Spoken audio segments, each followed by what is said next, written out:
All right, blue-white skies. Skies, for those that aren't familiar with it, just refers to a bunch of flying creatures. So in here, we have Spectral Sailor and Siren Stormtamer at the bottom end. We got some Remorseful Clerics and Supreme Phantom, because a number of our creatures are spirits, such as the Eagle and the Geist and the Hanged Executioner and its tokens. This build notably is playing 4 Teferi Time Ravelers, which is a card I haven't been super impressed with in this archetype in the past, mostly because there's other decks that can attack him. We don't defend this Planeswalker very well, we don't have removal, and we don't have particularly good blockers a lot of the time. Now, one thing I do like about this deck is it's got a bunch of Spell Pierces in the main deck, which I think this card's very reasonable in the format in general. I also really like Unsummon as both a tempo play to get your opponent's blockers out of the way, but then also to serve as a way to pick our own creatures back up in the event that our opponent tries to kill them. So, at any rate, let's hop on into some matches here and see how this one goes. This deck, this archetype when we played in the past has felt very similar to kind of white weenie aggro, but it's giving up the ability to go really tall for the ability to play a bunch of evasive threats.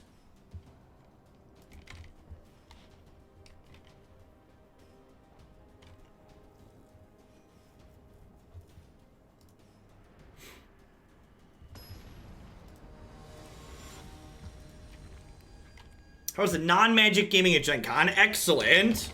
Listed a few of my favorites in the Gen Con command for people that are looking up for other card games or board games to pick up. So you'd say it's more white weenie than mono blue? Yeah, I think so. Although I haven't played a build with this many Spell Pierces in the main deck. So maybe with more Spell Pierces and counter spells, it does play out more similarly to mono blue. That being said, this deck doesn't have any Curious Obsessions in it, so I'm not really sure that that's a fair comparison, because I feel like one of the better things the mono blue deck does is its Curious Obsession not draws. No Spoon, 10 months of support. Thank you very much and welcome back. I appreciate it. Hope your Monday is finding you well wherever you're at in the world. I just dragged Opt-in to play instead of the Siren Stormtamer while I was reading a message. Yikes. Looks like we weren't going to be drawing spells this game anyways, so, you know, maybe no harm, no foul.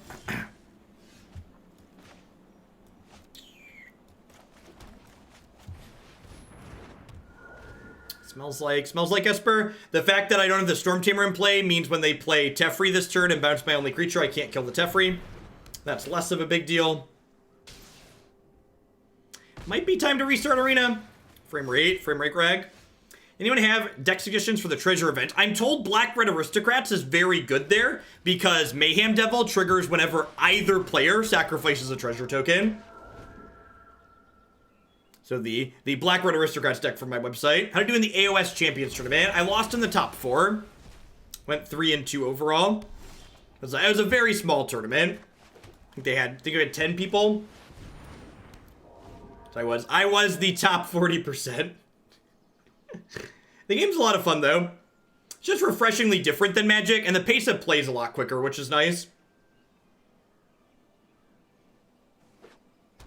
What deck did I play in that tournament? I played an order deck that I had been working on in the application that focused around quick questing with 2 spellcasters and two of the Elf champions. Hero of the Precinct 1. Alright, so I think I'm doing this. I'm gonna do this. I'm gonna shock this in to protect my Eagle. The fact they have Hero in the main deck means that they're less likely to have something like Kaya's Wrath, although I guess they did play Cry of the Canarium, so maybe that's not strictly true. Well, they cut to top 4 because we only had 10 people, so it's very, you know, I lost in the first round of single elimination. It's like quarterfinals adjacent.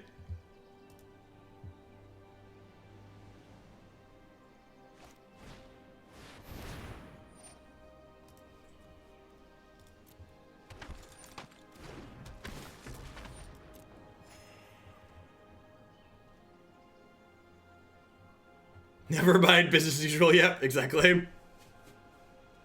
Between blue, red Phoenix, and Urza Sword, which deck would you recommend? I'm still exploring the latest decks in Modern. I don't know, I mean, from a pedigree perspective, the Phoenix deck definitely has more behind it, right? In terms of, like, the amount of results and stuff it's put up. The Urza Sword deck is still relatively new.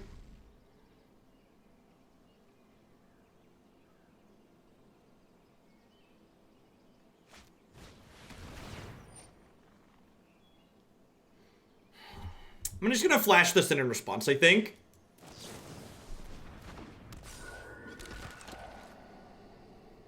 Good to always have somewhere to spend these bays of bucks every month. Keep the content up. Appreciate what you do. Thanks for the 7 months, Reaper. Welcome back.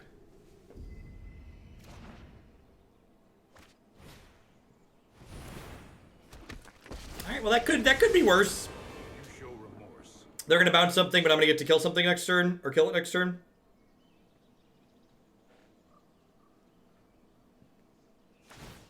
Don't worry, I got it. Oh, that's pretty good. I always forget that that's a line that can do.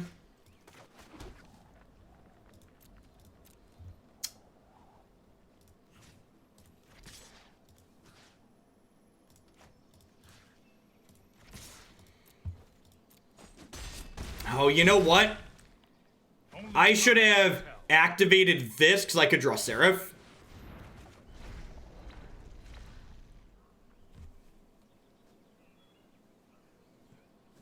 Why? Why? Oh no.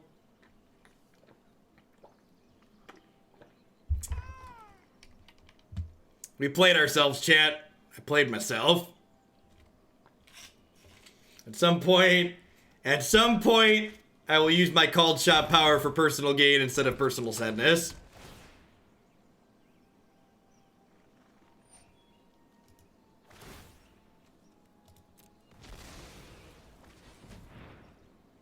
That's true. Any land lets me hardcaster, and any creature lets me altcaster, so that seems pretty fine for us.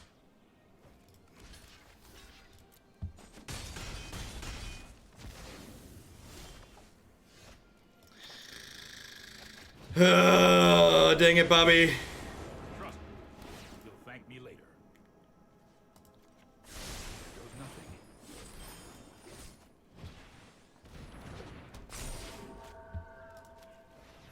All right. Who's excited for them to pay 3 mana and return this to my hand this turn? Who's excited for the Skyblade to come back to our hand? I know I am.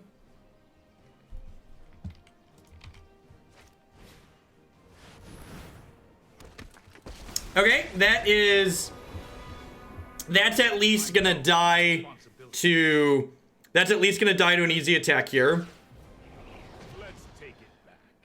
So we're gonna take 4 on this combat step and go to 11. But then they're also gonna get to deal 2 more off the Othakaya. That didn't go according to plan.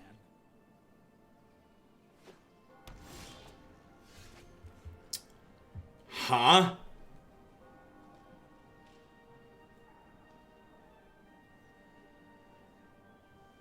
I can't give them a turn with Papa Tef, right?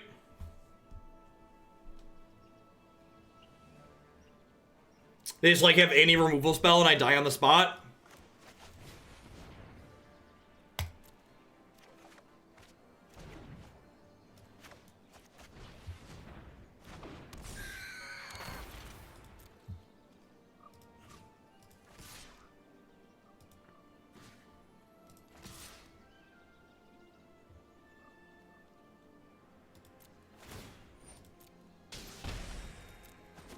The Stormtamer is not a terrible pickup either, because it lets us protect the Seraph next turn when we deploy it, which is nice.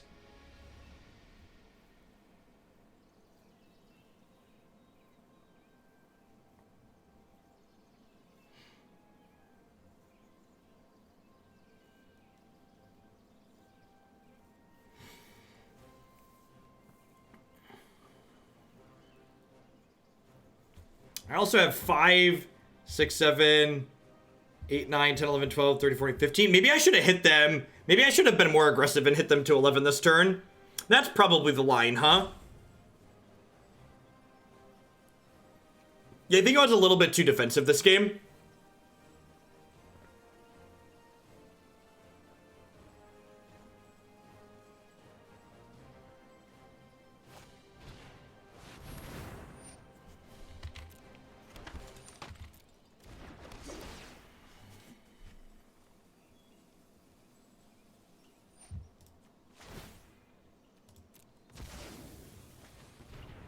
That prevents me from drawing a card.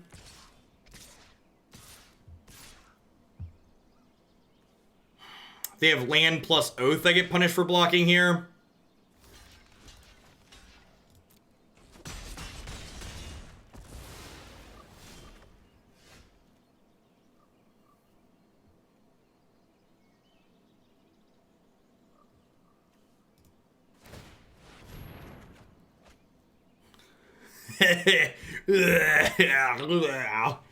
So if I'd have hit them down to 11 last turn, they'd be dead now. But now I just have to do this and hope for the best. They have a lot of things that kill us here.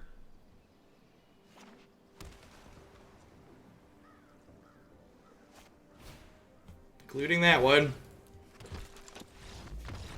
Just to make sure we're all following along.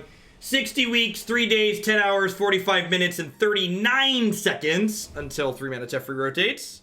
Supion! Thank you for the third of your support. I appreciate that. Welcome back. Thanks for keeping me around. I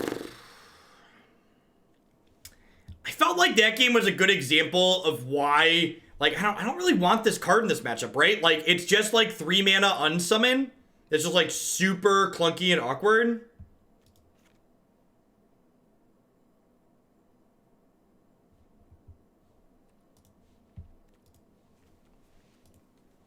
But like, what do I don't really have stuff in my sideboard for that. I guess these vetoes come in. I guess I can attack down their Teferi's a lot of the time.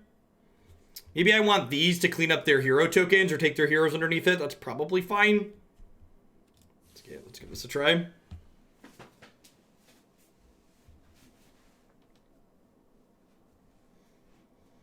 I mean, putting high priority kill targets under Deputy of Detention tends to be kind of scary, right? Because they're pretty able to kill it on the regular.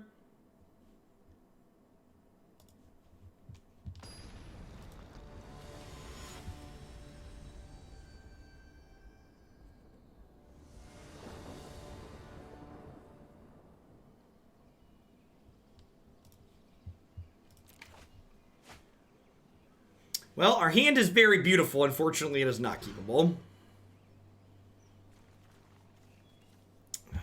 Restart arena. We're gonna chill after this match, or we're gonna restart the client. Man, got some sick frame rate lag.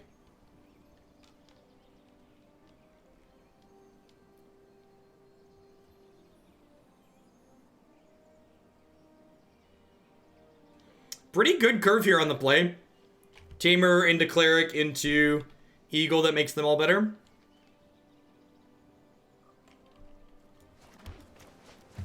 Opponent also went to 6. God bless.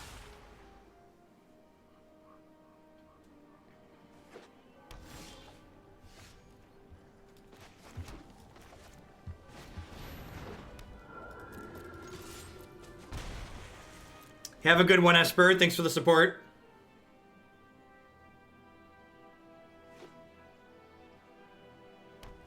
I wonder if there's a witch figure coming in our future, if they just kept a really slow hand. They did mulligan, so there's a chance their hand is just really slow. Womp womp. Yikes. Woof. Let's get to hold up Spell Pierce this turn at least. They topped a card here, so I'm expecting a 3 mana play.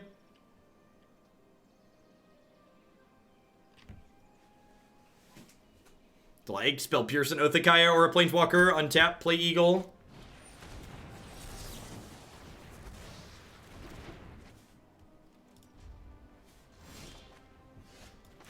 It's also possible I could have sacrificed this there, but I kind of like keeping more pressure on the table. If they cast Oathakaya next turn, or Kaya's Wrath next turn, I'm pretty sad. If they just have like Oathakaya, that's not a big deal because I have another follow-up.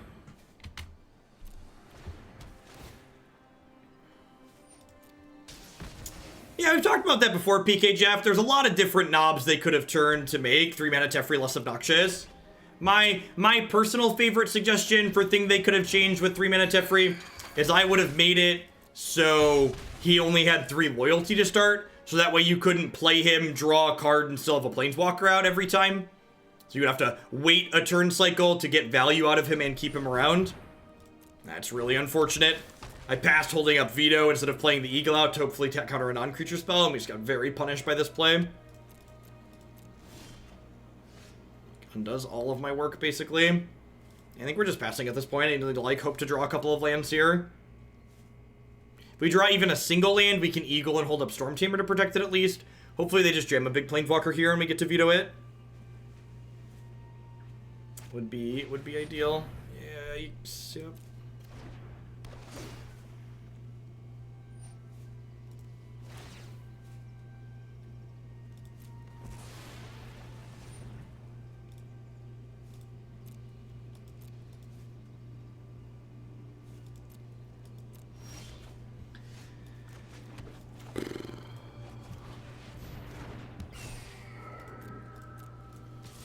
Offer this trade here, I think.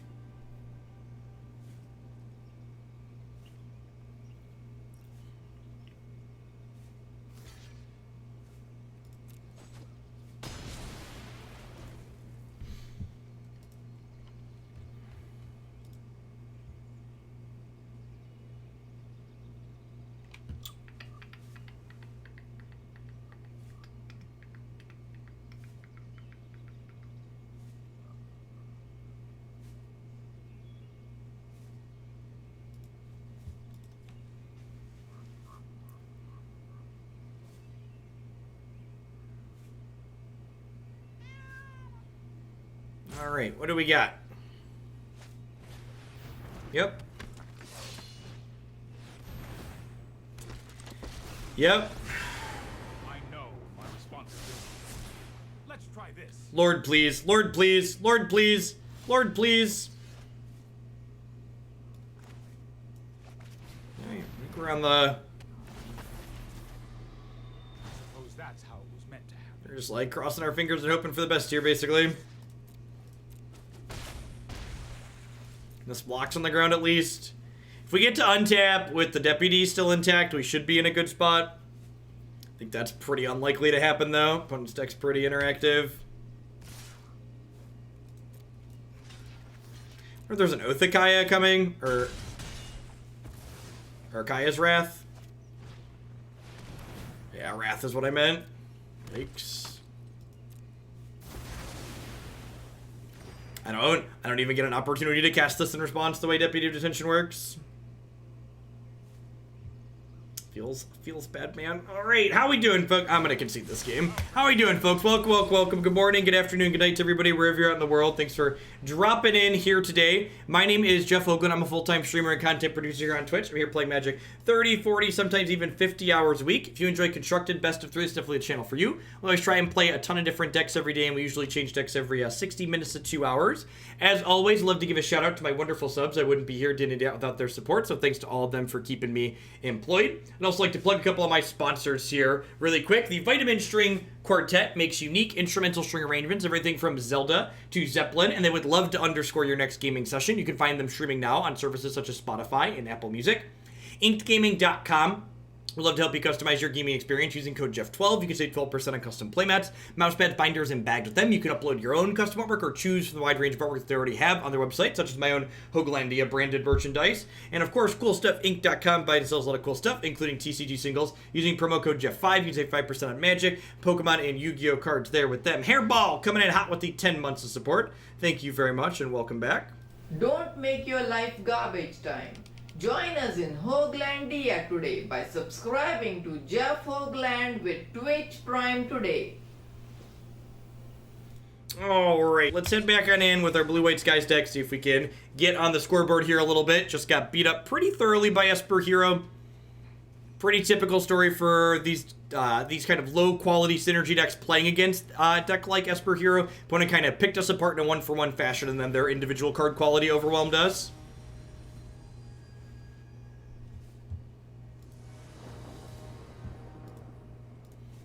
Take the play here, sign me up. That's fine.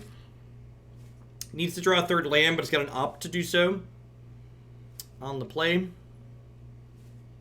Does it auto sub when you're gifted? No, the only time Twitch auto subs is if you have some kind of billing info stored and you choose to start paying.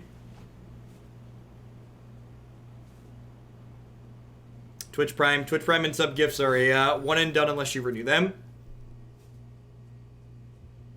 Temple of Milady. Get my 1-1 beatdown on. Perfect. Gives us something to fill the curve out here a little bit with. Still cast the Optus turn. Hopefully find a 2-3 to start attacking with.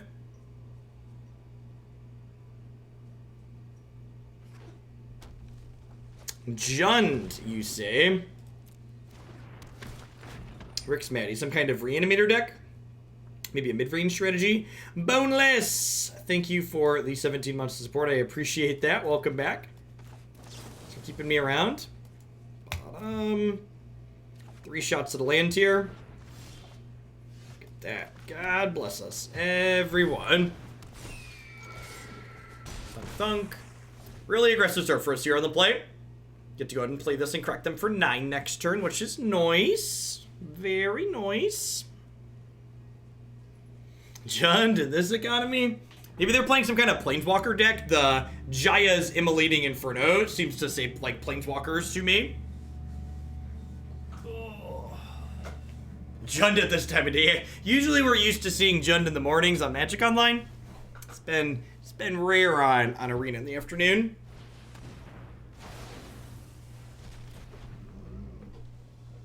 Ren 6 would be very good against the deck we're currently playing. 4 colors. Alright. That's a lot of colors, opponent.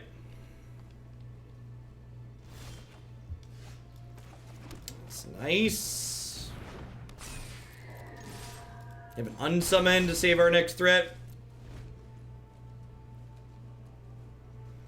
Yeah, that's a good read. They're probably a Kethis deck.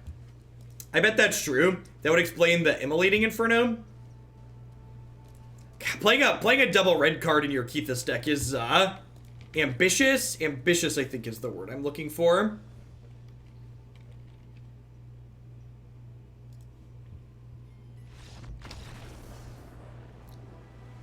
They died to my flying dorks.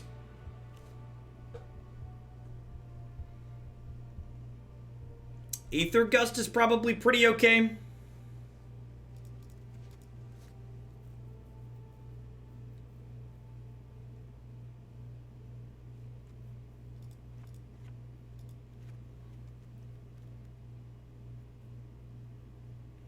Vanifear is the birthing pod card.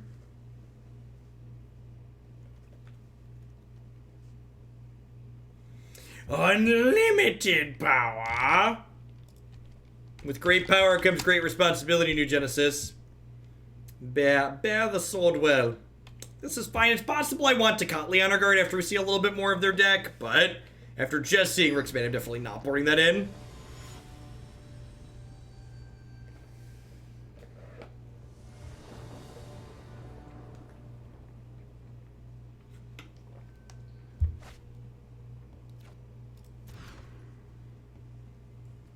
Okay. I can't play this on 1 anyway, so I think I'm going to bin it and just guarantee my first 3 land drops. It's like 2, 3, 4. Middle Child Syndrome. Check it in for the 2nd month in a row. Welcome back. I, too, am a middle child. The center of 3.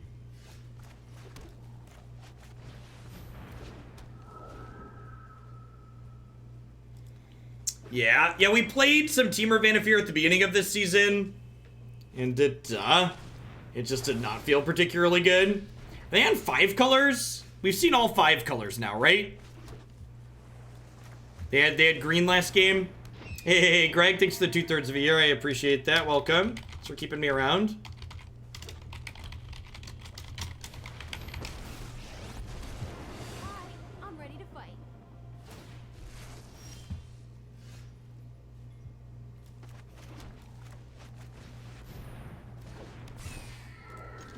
That's interesting. I guess she's good with Immolating Inferno. She makes red mana for it. Helps you ramp up. Hopefully we get to just pierce them very hard this turn.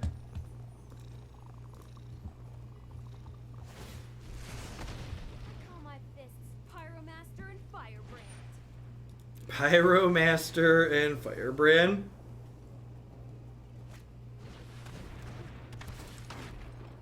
Oh, I totally deleted the wrong command.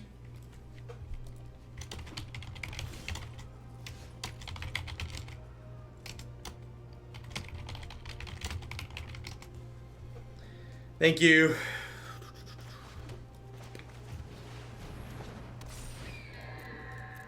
Caca! Oh, my spirit's been doused. I'm kind of surprised this isn't an elemental. I guess spirits and elementals, the artwork tend to look similar. I'm gonna run the no blocks here. I don't really want to lose this to like a Deafening Clarion or the Deal 2 card. Like, if I block this and they Clarion me, I'm really sad.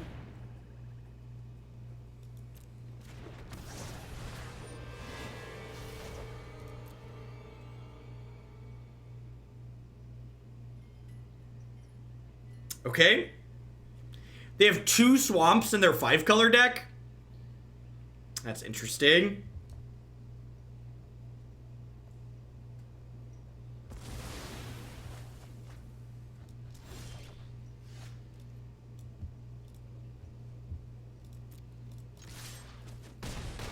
This is a really good draw. It's like 3 mana, add 6 power to the board, go.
That's a freebie, right?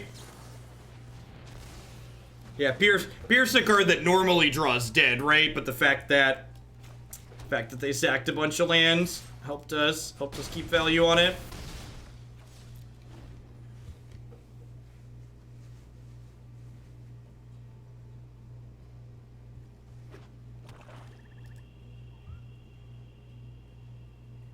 Puppy! Thank you for the quarter of your sport, bakers. Welcome back. Scale of 1 to dead. What are we working with here?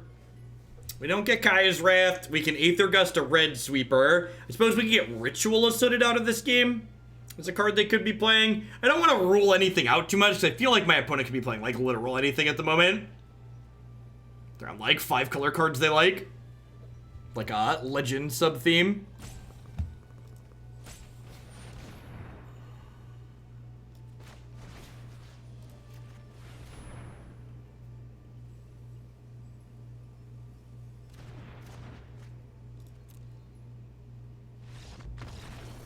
Correlation Victory. I don't think they fully meet the requirements for that one.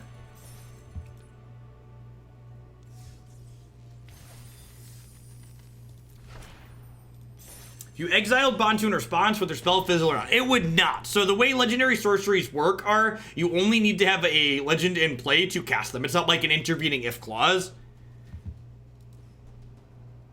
Just a condition that has to be met when you cast it.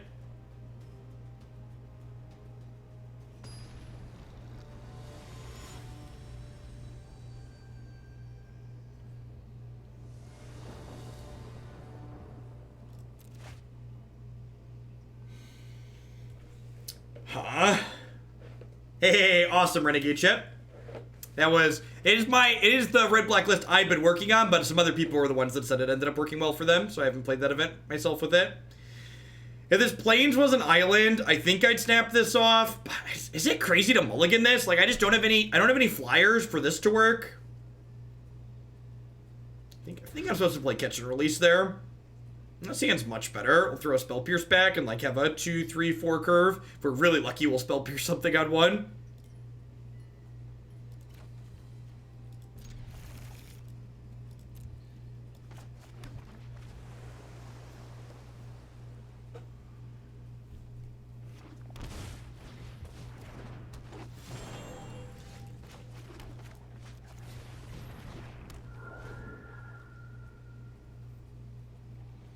It's like he's a flying Saproling migration. We need a Spirit migration. It's like 2 mana, get 2 1/1 flyers.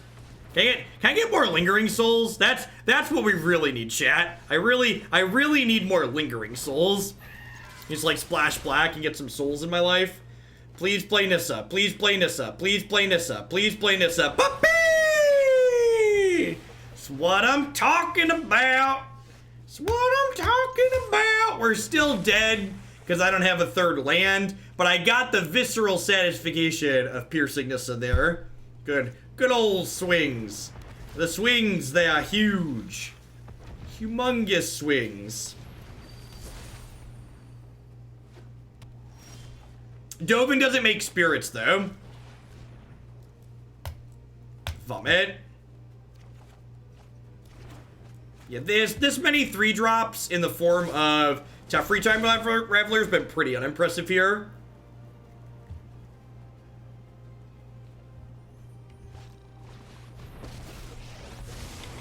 Sorry I'm late.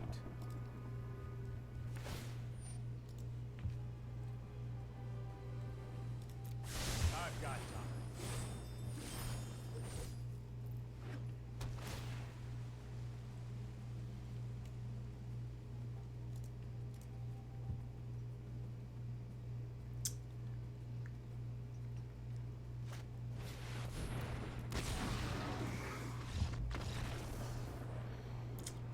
Feels dead, man.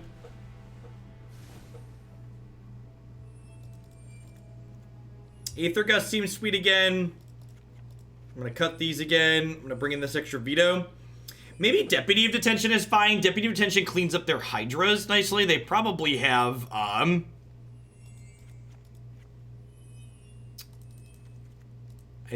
what's his name? Oh, I'm blanking on it. Hydrate Crisis, which Deputy Detention's gonna get to. We got a couple at least.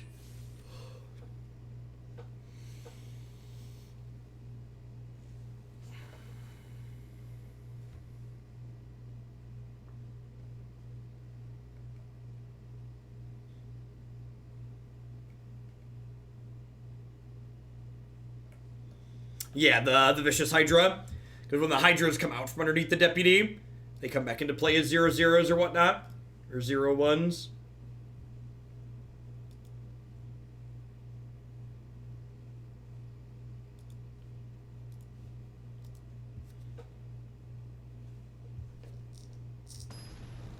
Squadron Hawk.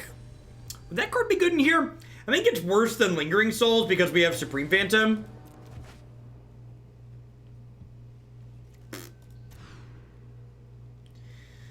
Yikes. Oh, magic. This is where the magic happens.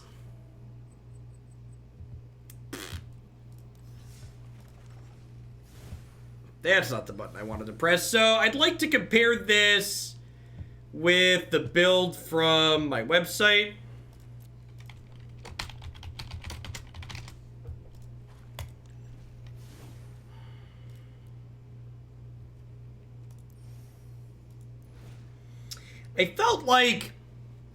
I feel like a build like this that's a little bit more trim and low to the ground is probably better.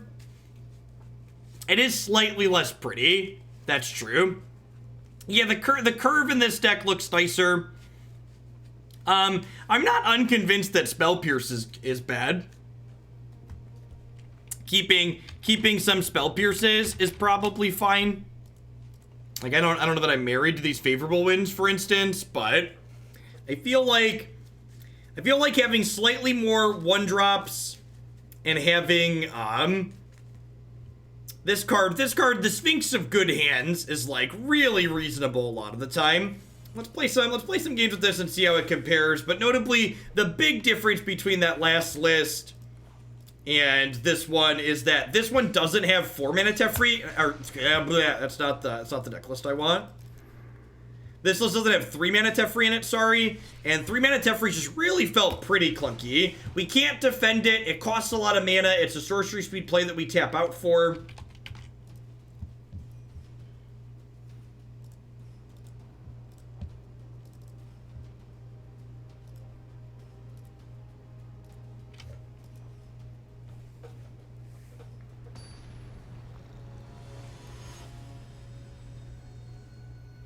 Yeah, all of these opening hand effects definitely get a little bit better with the London Mulligan. So you can choose to keep them in your opener. Yeah, this hand sounds great. Pretty likely to have something to do on the second turn with this.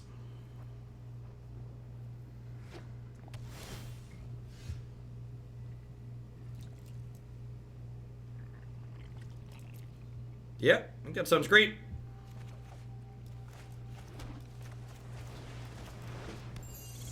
So we go this, into land this, into this.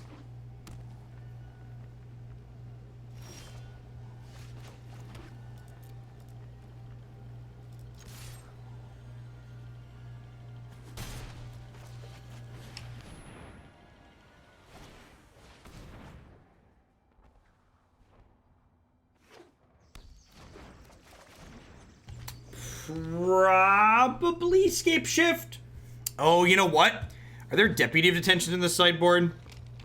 There might not be. There's not. That's a pretty big... Oh, not Scapeshift? Question mark? Not Scapeshift? It must just be one of, like, the elemental ramp decks, like Cavalier Thorns and stuff like that. Scapeshift wouldn't be playing Leaf Kindred. So normally if you see creature ramp, you can rule out Scapeshift, because Scapeshift's gonna have all of its acceleration in the form of land and the form of things that put lands into play. Yeah, looks like just Bant ramp. Hey, Rabner, thanks for the 26 months of support. I appreciate that. Welcome back. Thanks for keeping me around. Alright, so you think we just build up a board presence at this point, and then we can, like, unsummon this at the end of turn and, like, kill them, like, in a couple of attacks? Yeah, Cavalier's got a big booty, and it reaches up and smacks down our squad. Definitely very strong here.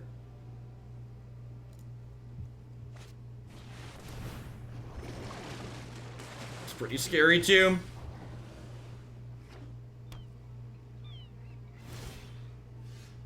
I think I'm in for a land here.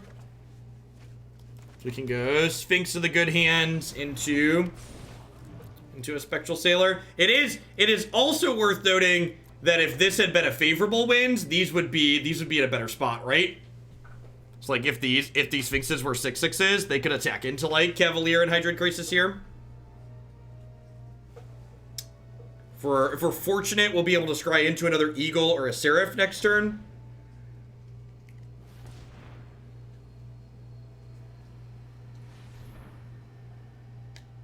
Smells like Nissa. Yep. We will not fail. We will not fail. The land fights for us.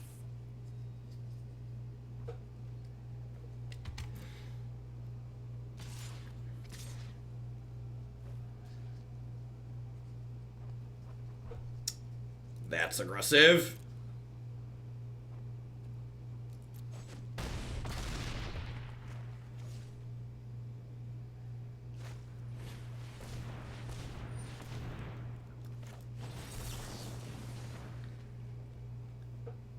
Oh no! Oh no, I only saw one land. It was so tiny. It was tiny and it was in the corner and there was, oh man.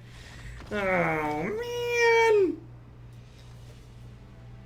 It's a hard knock life for us. It's a hard knock life. Do do do do do do do do do do do do do. Yes, I just bring in some negates.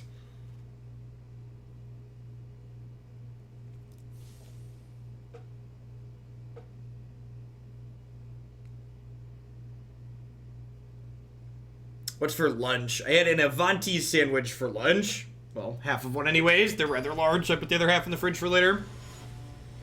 Jen Rand, thank you for the 2/3 of your support. I appreciate that. Welcome back. Thanks for keeping me around.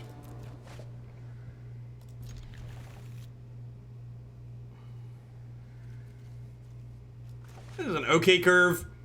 I get to go Phantom into Executioner into Eagle.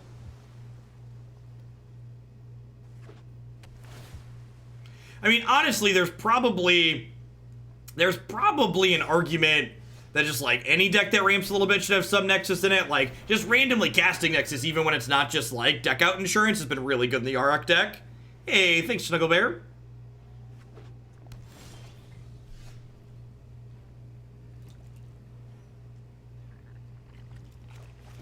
Are you referring to Modern or Standard? I think regardless of what you're referring to, that matchup's probably really bad. For Standard, you could play a bunch of Legion's End in the sideboard, but outside of playing a bunch of Legion's End, I think the matchup's probably just going to be really tough. Even with the Legion's End, it's probably tough.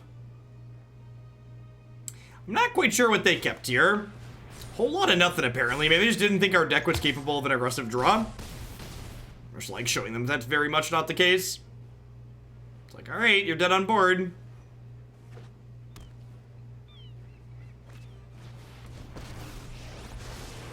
Like the phases of the moon. You're dead on board. I know I noted this somewhere. See what cards are still standard legal even though you've forgotten about them? Poor little Supreme Phantom. Don't tell Scotty, because Scotty doesn't know.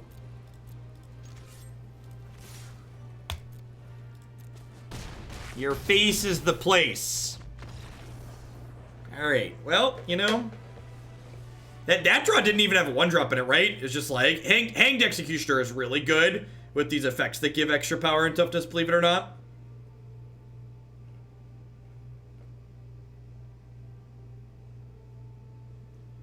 I will say the sideboard in the other build of blue-white spirits we were playing feels better than this one that I've had on my website. I'm gonna add some Aether Gust, I think, and a couple copies of Deputy of Detention after this match.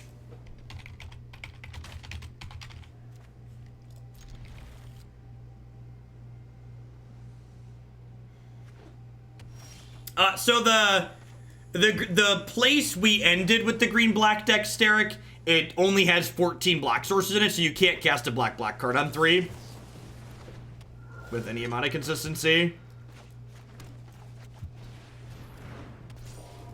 We're one off of having Sphinx of the Good Hands to start. Really hoping to draw any 2 or 3 mana spell this turn, just so we can curve out nicely here. Now we'd like to draw a 1 mana spell so we can replay this and something else at the same time. Might be a bad idea. Perfect.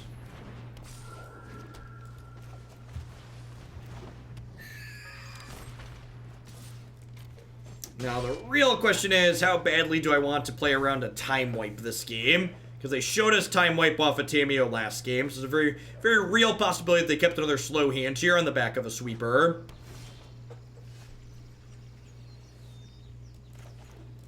I think the answer is I'm playing around it, just because I can spend my mana on a Spectral Sailor activation this turn. And if they don't have it this turn, next turn I can go cast this and play this.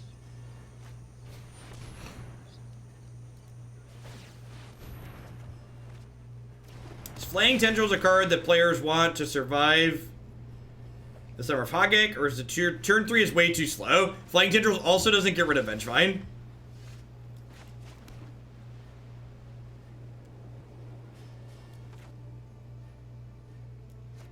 I think I'm gonna do this and then do this. Like, I know I could Sphinx and tap out here, but I think I'd prefer to hold up the Stormtamer activation. Although I guess if that's the case, I should have played a tapped land, right? Definitely should have played a tapped land.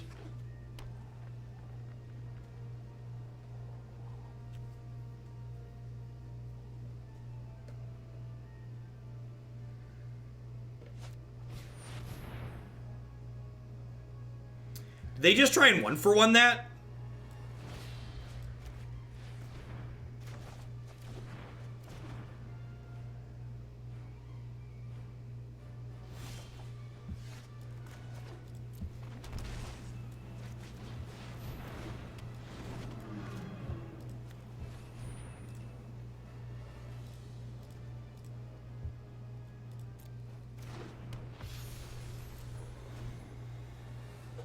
Okie doke. We got 11, 12, 13, 14, 15, 16, 17. Yep. Your tires are allowed to spin as you will. Untap your land, scry. You do you, opponent.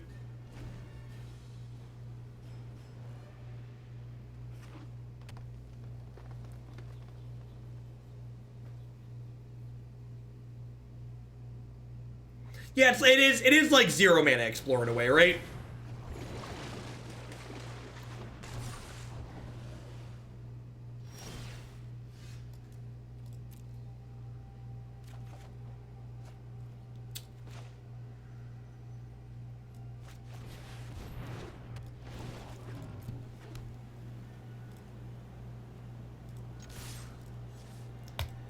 So we're not attacking with Skyblade because she would trade with the Hydrate Crisis. I'm attacking with everything else because she makes everything else indestructible.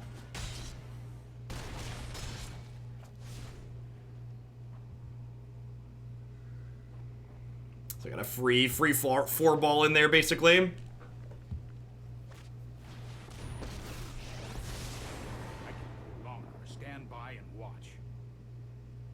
If they bounce this and then manipulate this, we're going to be in trouble.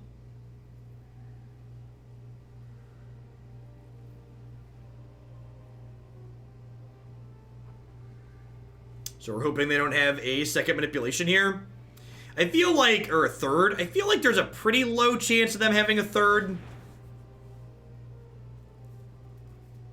Like, it feels like a matchup where they're likely to want to board that card out. Yep, they put that into play tapped. They only have 5 lands up now.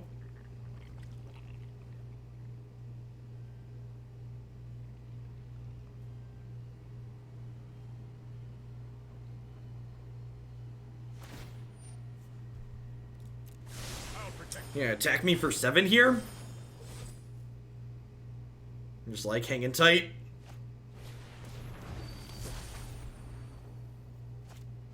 Attacking me doesn't seem particularly profitable because this has lifelink on the backswing. Is that lethal? Gosh, not quite, but it's close, huh? If I play this and they double block here, they take 5, 6, 7, 8, 9, 10, 11, 12, 13, 14, 15. So if I play, right? If I play this, they can't double block my Skyblade, which means they have to block Skyblade plus something else. All right, let's just double count that. This is 5, 11. Yeah, okay, I think that's the line then. I think it's play this and smash them with everything.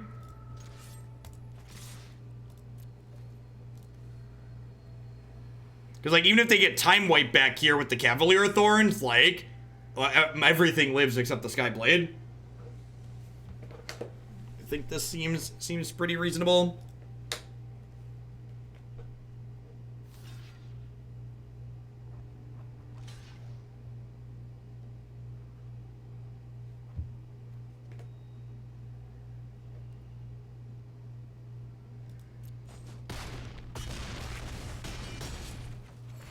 Because, like, taking a hit from this in the backswing's not a big deal, because, like, I'm gaining 8 here. They have to let it live. That attack sets it up so they have to let it live.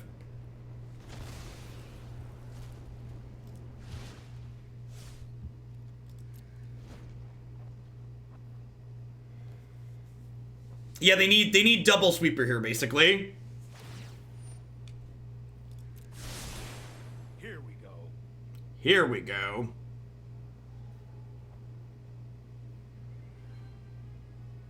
Yeah, Stormtamer plus Skyblade is a very powerful 1-2 punch. If they take manipulation, Stormtamer counters that, right? Counter a spell that targets you or a creature you control. Does this not counter manipulation that targets multiple things? It counters, right? Yeah, I thought that was the case.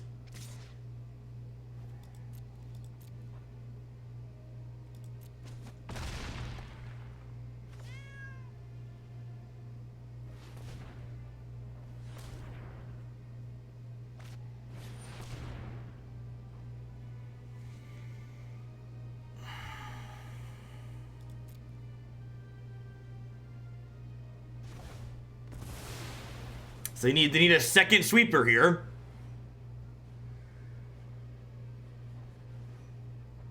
The old 3-for-1.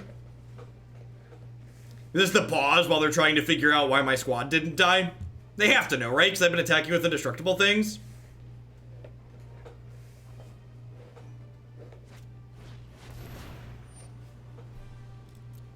So this puts them to 6, and then they're very dead on board. Oh, and I get to draw a card, because why not?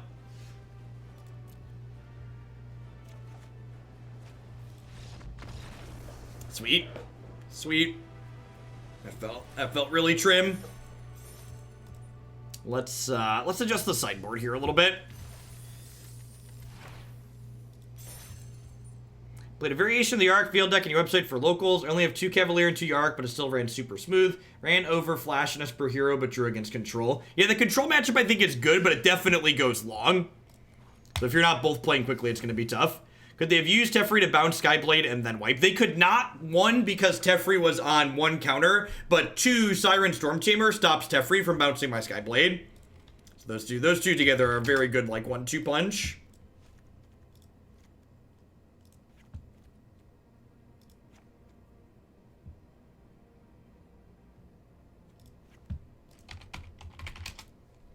I'm actually just going to put 3 Deputy in the sideboard. 2 or 3. 2's probably fine. I've got 2 Negates and 3 Gust to keep them off of Scapeshifts too.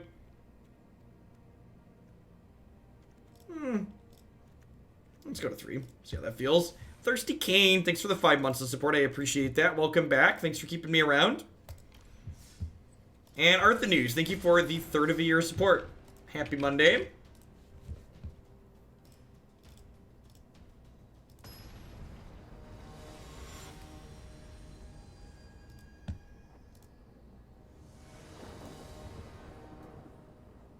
Gen Con was great.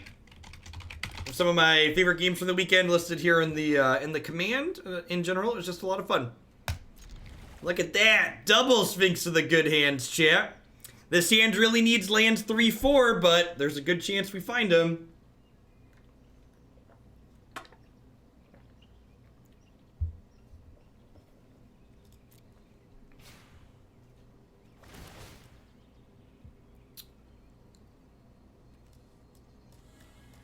Yup. Alright, sweet. Hey, Bruno. Thank you for the 12 months of support, Sean. I appreciate that. Welcome back. Thanks for keeping me around. You're having a good one wherever you are. This card's super sweet. It's really, the effect on this card is just so difficult to evaluate, just like how powerful it is, because like it basically just stops you from losing to random variants. A lot of that's what that is not okay. This card is not remotely playable against anybody other than us. This is not in the least bit okay. That's so brutal. That's so brutal.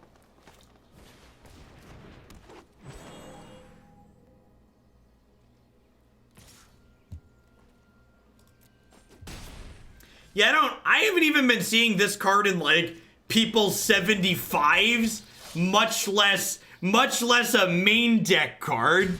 Good lord. All you need to understand, chat, is that sometimes your opponent wants it more than you, and that's okay. You can't win them all. Sometimes they just want it a whole lot more than you do. I protect that which cannot protect itself. The land shall conquer you. Come at me, 3/3s.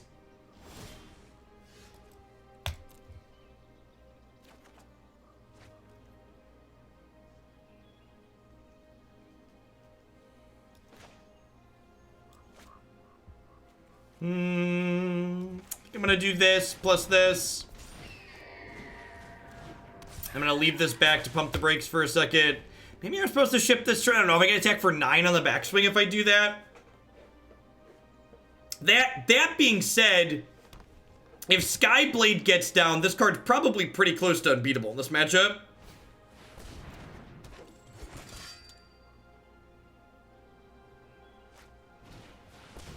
So I feel like we're gonna be ahead here in a second. Any land or 1, 2, or 3 mana flying creature next turn lets us drop the Skyblade. Even then, the rest of my squad is indestructible, Navier. But yeah, you're right. Galta's one of their better cards for sure.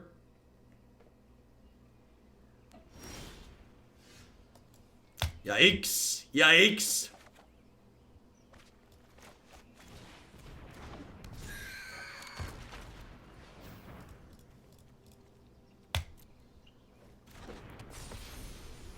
This is my 8/8 flyer. There are many like it, but this one's impossible to race. We got double Stormtamer protecting her. Next turn, we'll get to start pounding down Nissa's store. I'm actually really close to dead on board. That's not true. I block here. I take 9, 15, 16, and I'm at 24.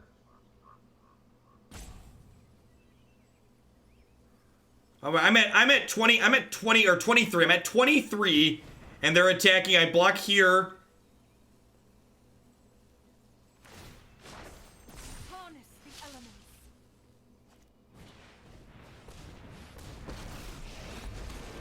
Let's make this quick.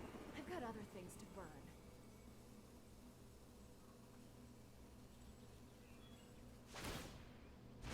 Is it just me, or is it getting a little warm in here? That's pretty good.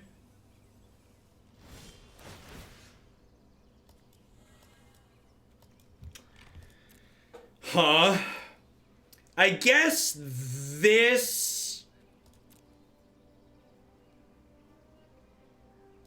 lets me play this and still hold up a Stormtamer, which I think is pretty important.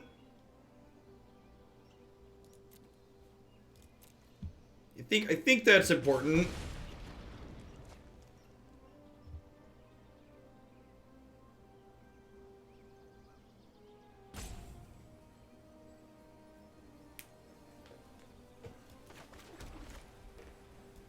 It's me, your dad. Thanks for the Prime support. I appreciate that. Or converting, or staying on. I think I want to hit Chandra here.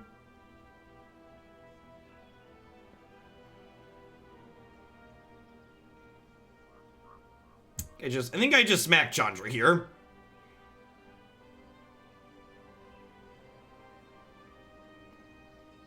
Do I care about the Nissa ult? Like, if they ult the Nissa, Nissa's no longer making 3/3s, chat.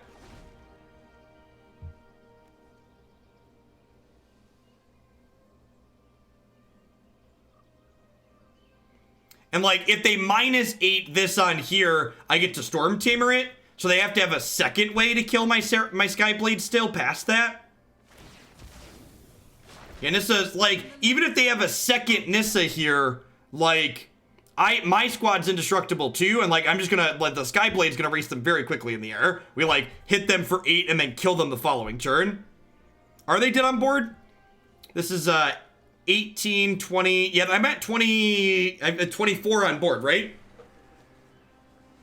Yeah, we have 24 in the air. And like all of these dorks are indestructible. I feel like I'm glad we switched to this list. This is the list that's on my website for reference. The sideboard's a couple cards different, but I'll probably update that later. I think this list is reasonably trim. Pretty powerful overall.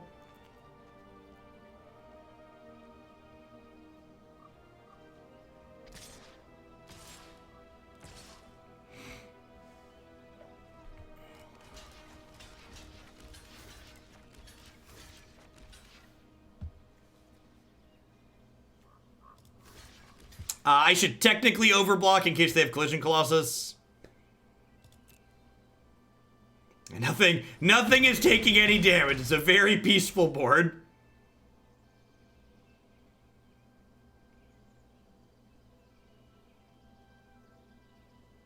I mean, I'm gonna get, like, root snared next turn. They're just gonna, like, cast fog and I'm gonna lose my mind.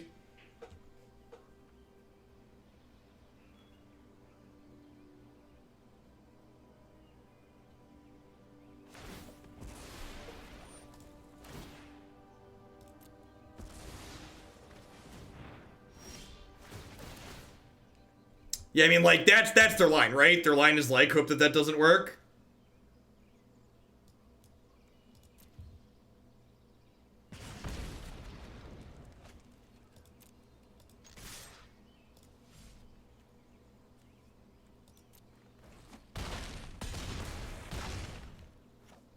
Skyblade is so good. So good in these matchups. Sweet, we get to board in our Aether Gust that we just added to our sideboard. That sounds great. Spell Pierce does not sound great against the Chandra, mostly creature deck. How do you feel about Deputy of Detention?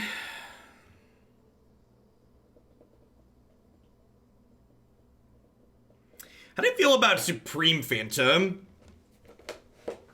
Do I trim some Phantoms? So Deputy Detention does not tag lands, chat. It's non-land permanent. I think I want to trim a couple of these in the face of their Kroll Harpooners. So Honor Guard's a little awkward because it stops these out of me. So, and I think these are better. Like the 1/3 body's not super relevant here. Like we beat double Harpooner that game. Like, they harpoonered us on, like, 2, and, like, we still ended up scraping it out, so I think we're okay. Yeah, Big Chandra's down tick is 3 to non-elementals, is exactly correct.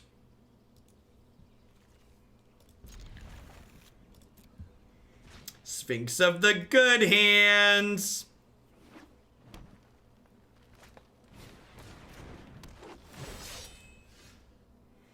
Imagine how much more flying hate they must have in their sideboard. I'd prefer not to, actually.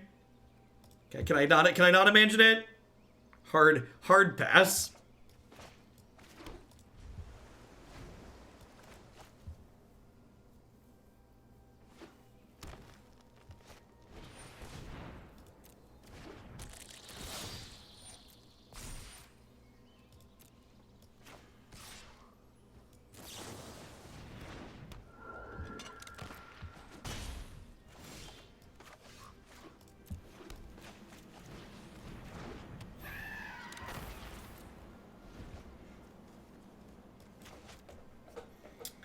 Hoping to rip a land in the next 2 draw steps to get the Sphinx of the Good Hands down. Yes, yeah, the Harpooner is the reason to lead on this as opposed to this. Because if they have this as their only 2-drop, they want to play it out, and this would have gobbled up the Stormtamer.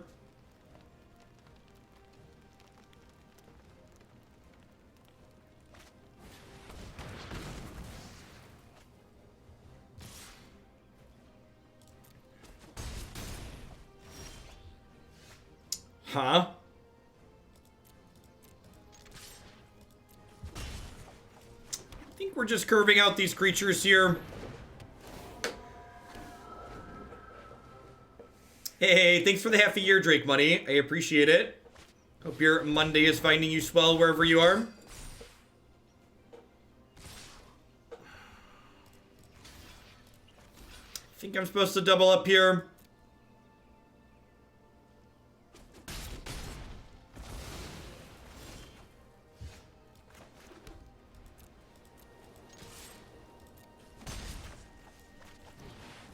It's like pretty dead to another removal spell here, but don't have a lot of great lines. I guess I could be a little bit defensive in Aether Gust.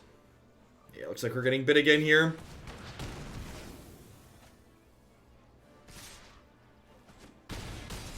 Feels dead, man.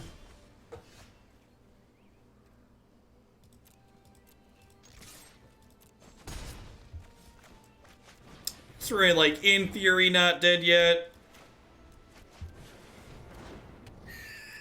I get to block this and then Aether Gust this. Probably not winning the game in the long term. Hey, Greater Steven, thank you for the 12 months of support. I appreciate that. Welcome back. Thanks for keeping me around.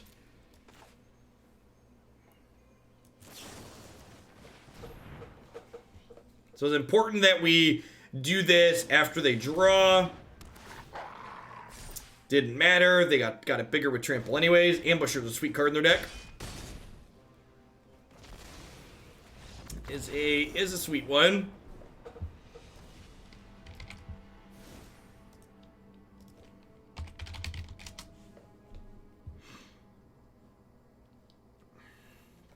I think I'm happy with how we sideboarded. These unsummons are even better than I expected if they're playing things like Rabid Bite or Domri's Ambush. Getting to bounce the thing they're trying to fight with is super powerful.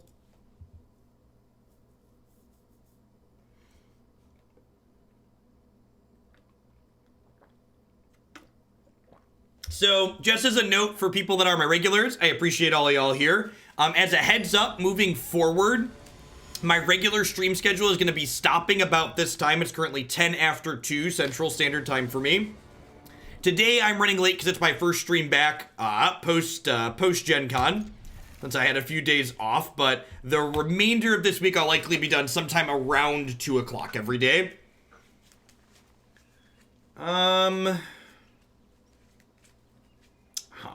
So I'm definitely getting rid of this. I'm definitely keeping this. The question is, do I want to go 1-drop into Chart a Course? I think I do.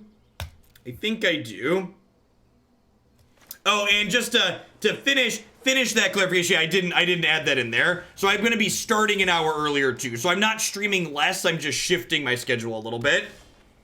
So, people who enjoy Standard, I'll be starting Standard about 10 a.m. Central, as opposed to the 11 I had been starting at. So, Modern will be from 7 to 10, and Standard will be from like 10 to 2. The actual answer, Texas Horror, is that they're probably about the same most of the time.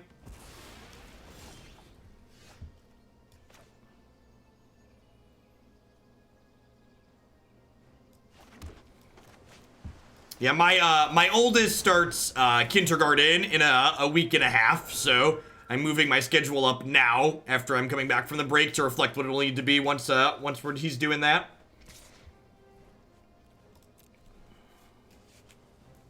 And as always, if that schedule doesn't jive with when you're able to watch everything live, everything goes up on the YouTube channel, cut up by deck as always. In fact, because I'm ending earlier on average, stuff will be published on YouTube a little bit earlier as well than it has been. Yeah, I agree, Ekabin. I think the floor is a little bit higher on Chart a Course.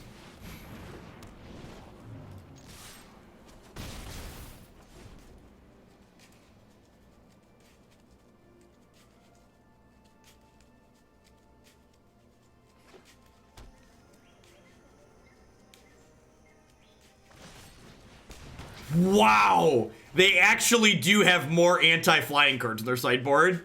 We really want a 1 or 2 mana flying creature, so we can go 1-drop, 2-drop Skyblade here. Alright.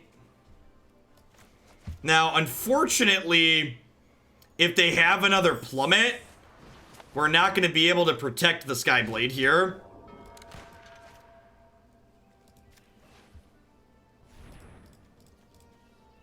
So, hoping to not see another one of those.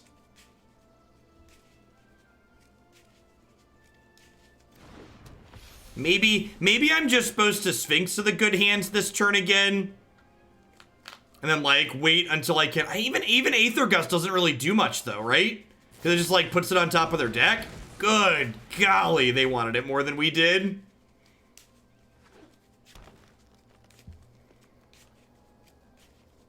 Our opponent has lost to blue-white skies at F&M way too many times, and they are not putting up with any of our crap.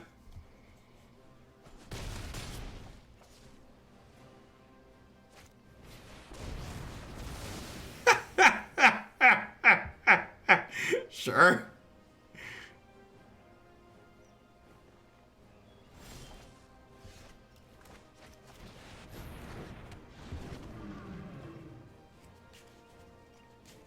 Please be brickwalled by my 4/4.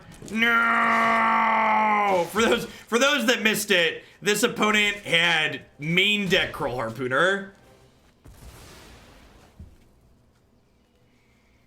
Opponent is not pleased with our idea of wanting to play flying creatures. All right, let's play one more against a person that doesn't have just like infinite cards to hose us.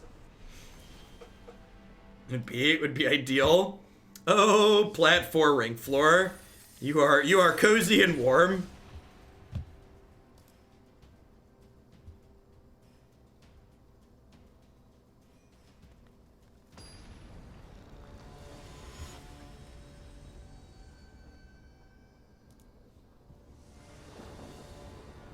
Would Shalai be good in this deck? Why would Shalai be good in this deck? What problem are you solving by adding that card? You, like, want more ways to protect Seraph? Because I think Siren Stormtamer is enough. Shalai is a pretty expensive way to protect it.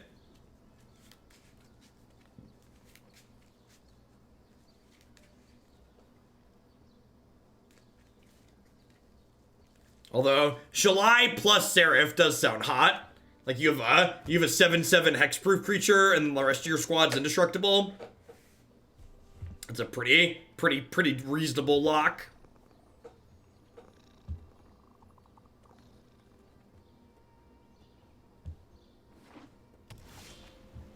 Needs more. Can I get more cowbell in here? Please. What are my thoughts on Renin 6 reaching the Mind Sculptor praise? MTG Finance is a deep, dark, stupid hole with no depth. Infinite depth in the MTG Finance hole.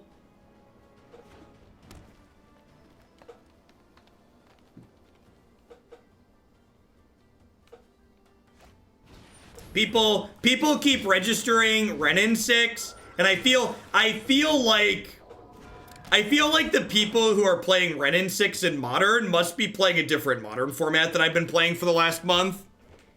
Because the modern format I've been experiencing for the last month, Renin 6 is not a good card.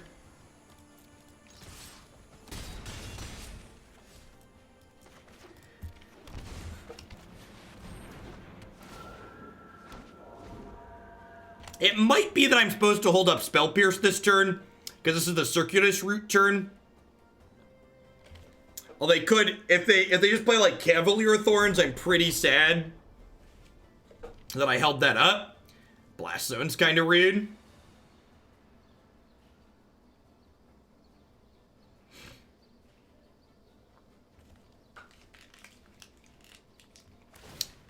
I don't think you have enough black sources in Aristocrats to play Ashiok. Your best tools against Scapeshift in that deck are probably Legion's End and Blood Sun, depending on which side of the coin you want to kill them on. That being said, I'm pretty confident that the Scapeshift matchup for that deck is good. You don't really need help for it. That's unfortunate. Really wanted to hit a land there. Yeah, Mayhem Devil's just like a main deck hate card, basically. You already have 4x of one of the best hate cards you could have in the matchup in your main. Papi! Their deck full of lands is about to miss a land drop. God bless.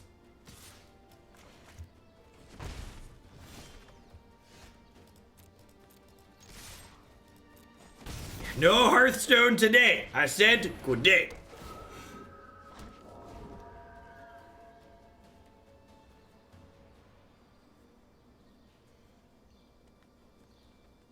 They're holding the land of shame. Shame. Shame. Shame.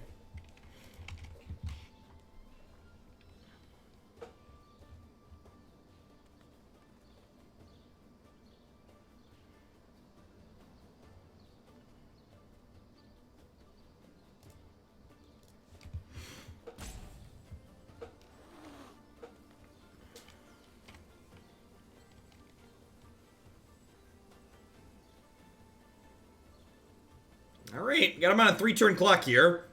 They're fumbling around. And remember, the fact that, like, they have to untap with their zombies too is a big deal. That's bad for us. Really need a lord.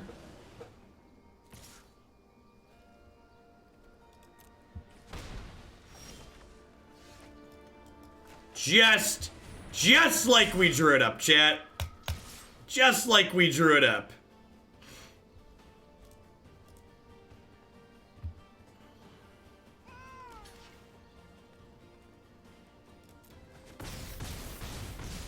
Is this it? Have I finally figured out how to use my called shot powers for good?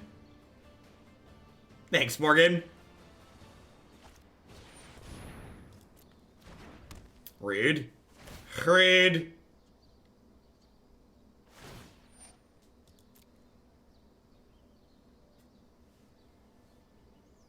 Yeah, if 3-mana Teferi just said your opponent can't play spells on your turn, that's one of the hundreds of different knobs they could have turned to make that card less offensive. Hey, thanks for the 12 months, Morgan.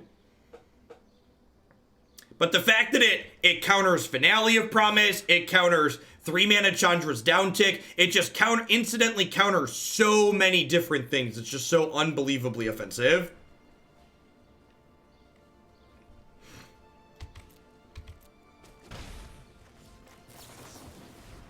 It counters Kefnet. Papi!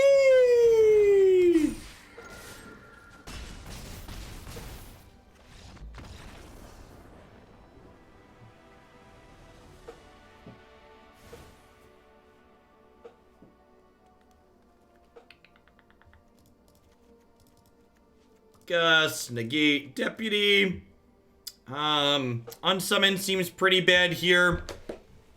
I think at least some Skyblades come out here.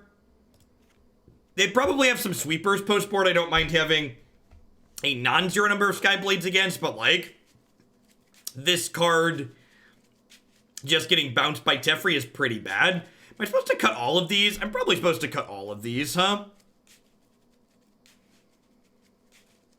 My last trim feels like Chart a Course or Spell Pierce. I think I'm gonna coward split the difference here. Spell Pierce draws dead pretty quickly.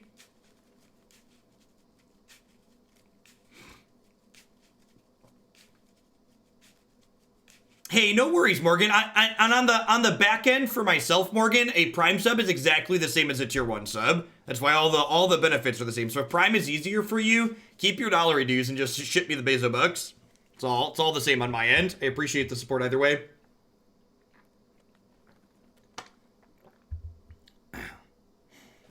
In fact, the fact that Prime subs are the same as Tier 1 subs, that's one piece of news from over the weekend that we haven't really talked about today. Ninja moving to Mixer, like, that's why any like mid-sized streamers like myself or smaller streamers like myself, however you want to classify me compared to other people, it'll probably never make sense for us to leave Twitch as long as Prime exists.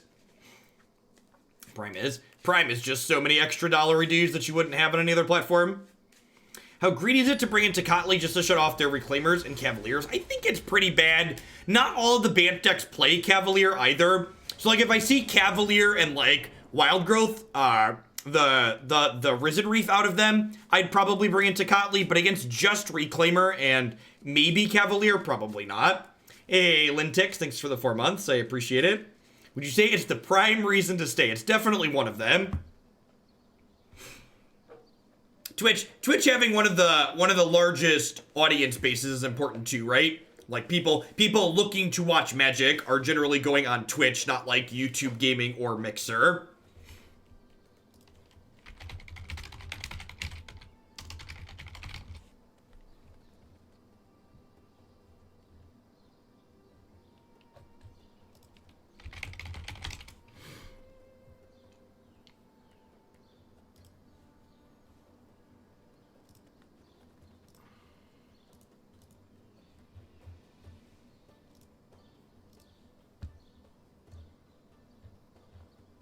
I was gonna search for the magic section on Mixer, but I opened their website and I literally can't see a search option to search for a game, so we're just gonna close that and add it to the list of reasons. Add it to the list of reasons we won't check that out.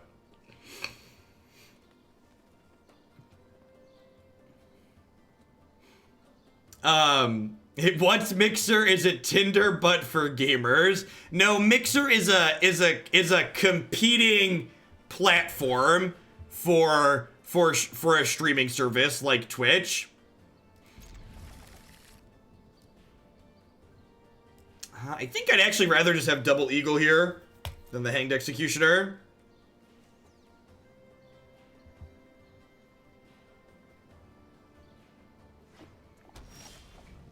I mean, honestly, I do firmly believe that competition drives innovation. So if, like, Mixer does take off somewhat and encourages Twitch to bring better features, that would be great. Like, for example, I would love it if Twitch supported streaming in resolutions higher than 1080, because it is 2019, not 2002.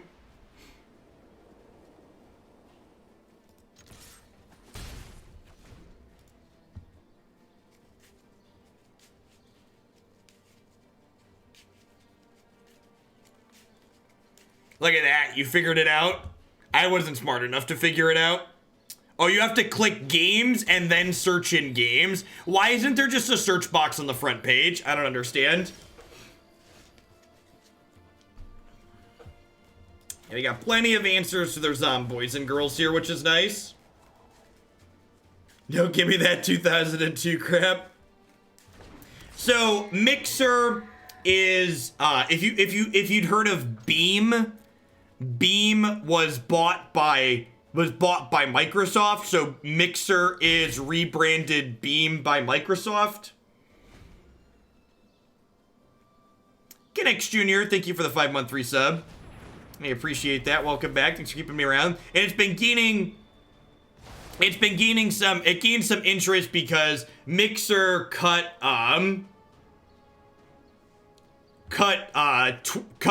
Ninja some unholy amount of money to move his primary streaming platform from Twitch to Mixer. The Ninja contract has to be well into the 7 figures, I have to imagine.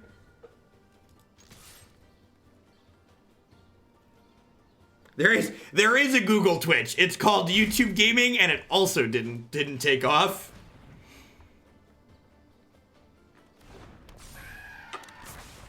People are saying 8 figures. You think so? No way. 8 is a lot. 30 mil, maybe. It's a big, at any rate, it is a big number. 50 million according to The Verge. Okay, yeah, I believe that. It's just like I said, I can't see, people have been asking, like, what does it mean for other people on Twitch? Like, normal streamers on Twitch would never have any reason to leave. You're giving up a huge part of your revenue not having Twitch Prime. To share a metric that's my own, and this obviously doesn't directly translate to every other platform, every other streamer, sorry, but my stream, for instance, 40 to 60% of my subs in any given month are Twitch Prime subs.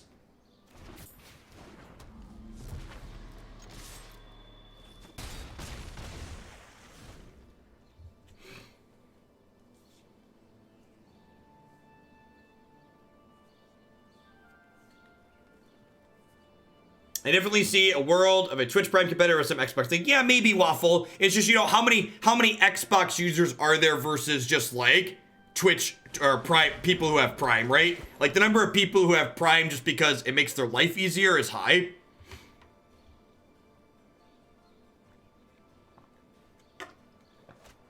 Close to 9 figures. Xbox is worldwide versus Prime being US only. That's not true, right? Are there people outside the US that have Twitch Prime on this channel? I'm pretty sure there's people outside the US with Twitch Prime, but I don't know that for sure. Could someone give me a source on that? Yeah, I was pretty sure Prime existed outside the US.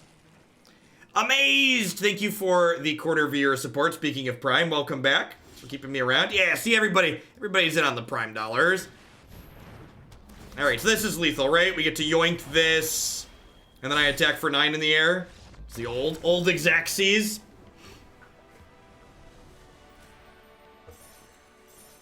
UK gave you my Bezo bucks today, in fact. Thanks, MF. Mississippi, this place is kind of foreign. Yeah, so to wrap, this is pretty close to the original list we had submitted. Has a lot of similar ideas to...